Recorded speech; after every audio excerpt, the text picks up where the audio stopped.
मुझे अपने अतीत के विषय में सब कुछ जानना है माँ।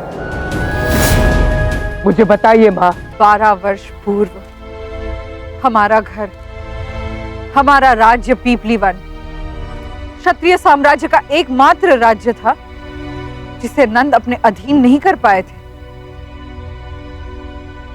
पीपली वन केवल क्षत्रियों के गौरव का कारण नहीं था, बल्कि मगध की चिंता का कारण भी था।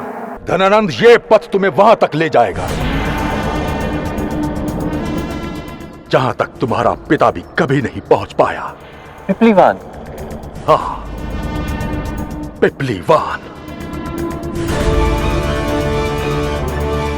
धनानंद, तुमसे पूर्व तुम्हारे 7 भाइयों ने एक एक वर्ष के लिए मगध पर शासन तो किया, किंतु वो सभी पिपलीवान पर अपना आधिपत्य स्थापित करने में असमर्थ रहे। यही वो एकमात्र राज्य शेष है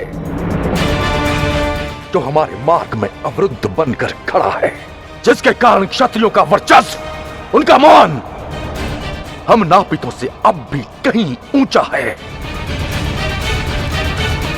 धनानंद, यदि तुमने इस क्षत्रिय राज्य पर अपनी विजय प्राप्त कर ली तो तुम नापित वंश के ऐसे राजा बन जाओगे जिसका उदाहरण शताब्दियों तक दिया जाएगा।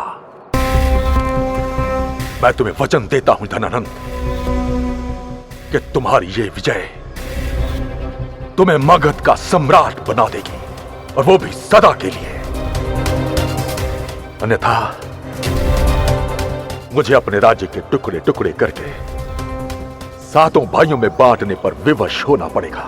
अब तुम पर है कि तुम मगध के एक छत्र सम्राट बनते हो या छोटा सा प्रांत लेकर संतोष कर लेते हो।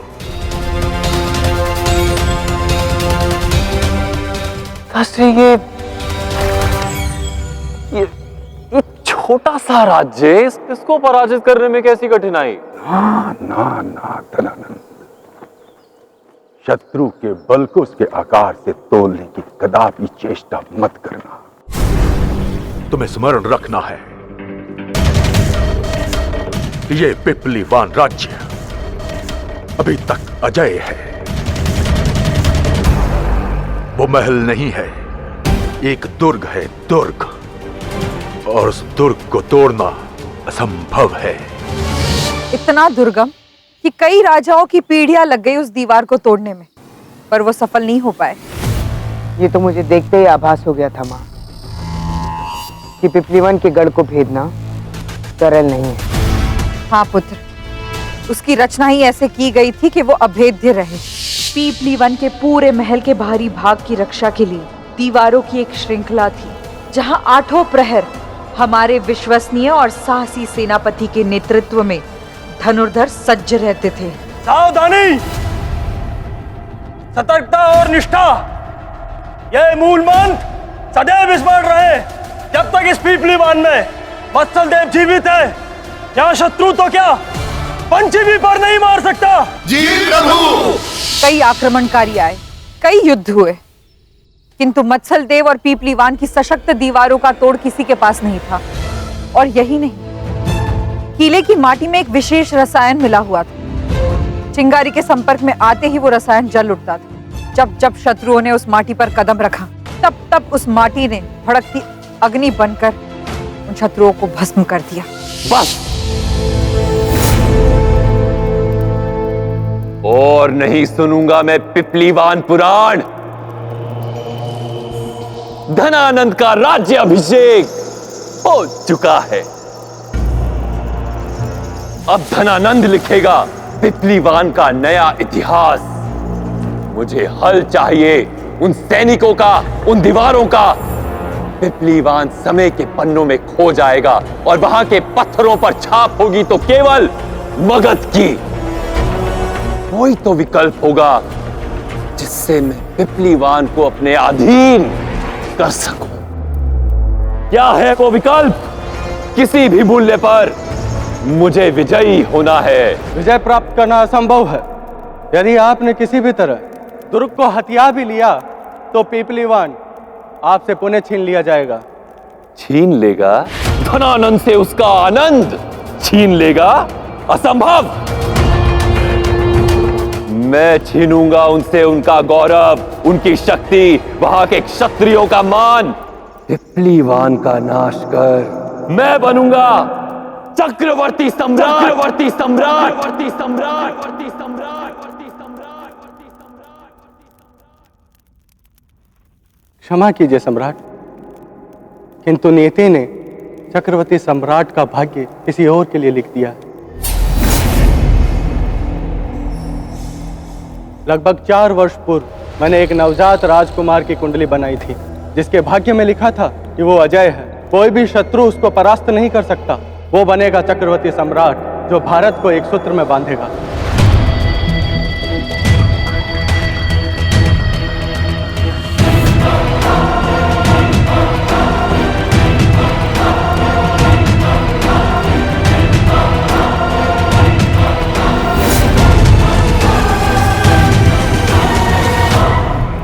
किंतु एक मार्ग है सम्राट, यदि उस राजकुमार को अल्प आयु में ही मार दिया जाए तो आपका चक्रवर्ती सम्राट बनने का पथ सुगम हो जाएगा। अन्यथा अन्यथा अन्यथा वो राजकुमार बड़ा होकर आपका काल बनेगा।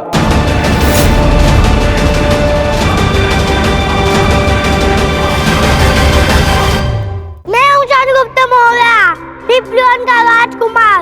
रुक जाओ, जो कभी मेरे प्रजा या मेरे परिवार को चुनौती देगा उसको मेरा सामना करना पड़ेगा। चंद्रगुप्त, मेरा पैर।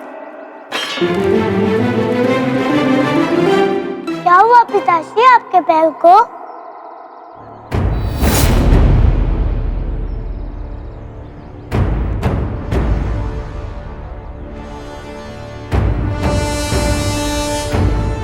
मेरे चंद्रगुप्त, आओ यहाँ।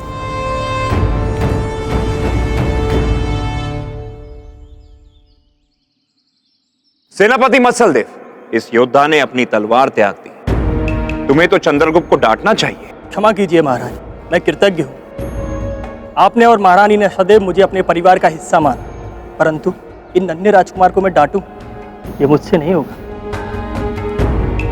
चंद्रगुप्त, मेरे पैर को कुछ नहीं हुआ, ये तुम्हारी परीक्षा थी और देखो इसमें तुम विफल हो गए।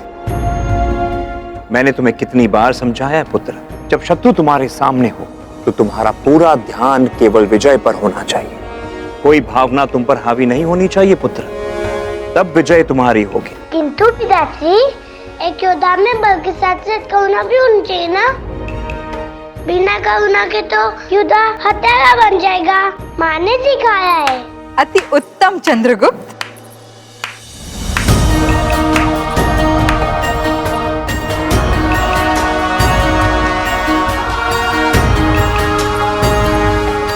मैं अति प्रसन्न हूँ, तुम्हें अपना पाठ अच्छे से स्मरण है।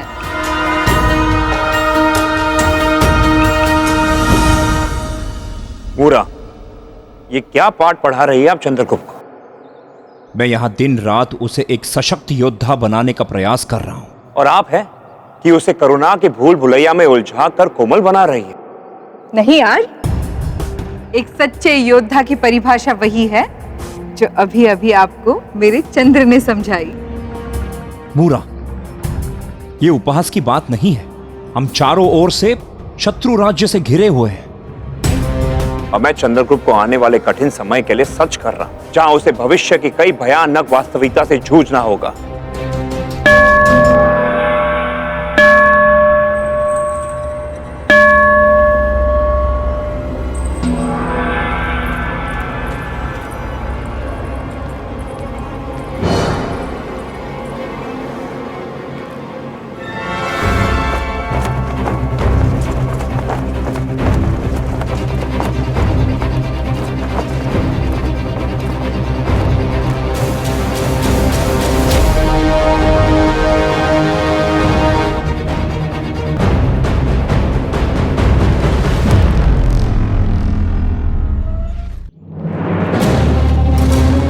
पिपलीवान के महान क्षत्रिय राजा को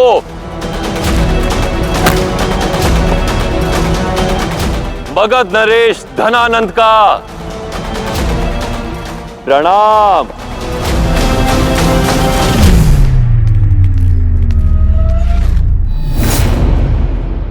धनानंद शांति का दूत बनकर आया था, घुटनों पर टिके हुए, हाथ जोड़े हुए। पीपली वन नरेश के सामने उसने मित्रता की भीख मांगी थी।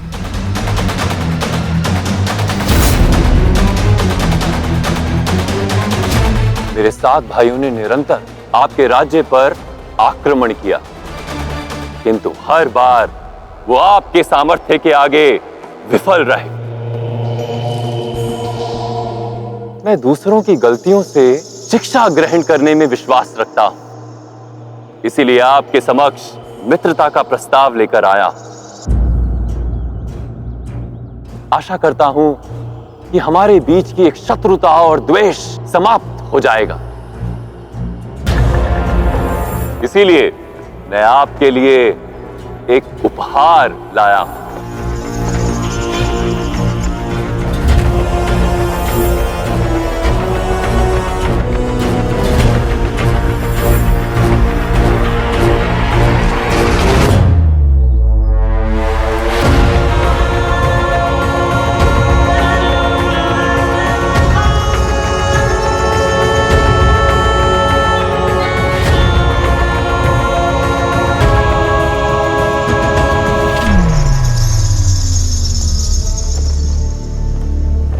यदि उस राजकुमार को अल्प आयु में ही मार दिया जाए तो आपका चक्रवर्ती सम्राट बनने का पथ सुगम हो जाएगा, अन्यथा वो राजकुमार बड़ा होकर आपका काल बनेगा।